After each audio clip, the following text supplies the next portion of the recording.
Kūrybiškumas, besąlyginė meilė ir duoto žodžio laikymasis. Kūrybiškumas tai reiškia, kad jeigu sugalvojam kažkokias taisyklės namuose arba kažką tai darom, nuolat reikia kūrybiškai iš naujo galvoti, kaip vėl valdyti situaciją arba joje patogiai jaustis.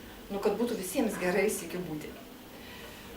Besąlyginė meilė, kai ateina tas momentas, kai reikia bausti, visą laiką savęs klausiu ir visą laiką ieškau išeities, kaip man nubausti arba kaip pasakyti tam vaikui, kad jisai negerai padarė, išeinant iš, aš tai vadinu besąlyginę meilę, tiesiog myliu be galo, bet man reikia kažką tai su tuo daryti.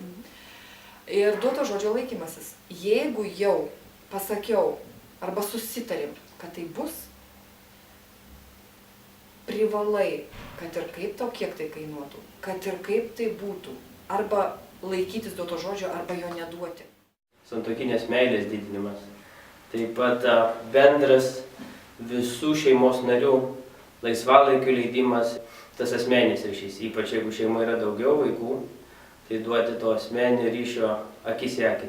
Šeimos idilė prasideda nuo santuokinių ryšių. Esu įsitikinęs, kad reikia investuoti laiko, pastangų, kad santuokinė meilė augtų. Vaikai tai mato ir žinoma, tai tikrai stiprina santykį tuo pačiu ne tik tarp vyro ir žmonos, bet ir tarp tėvų ir vaikų. Yra begalė bendrų dalykų, kuriuos galime daryti kartu.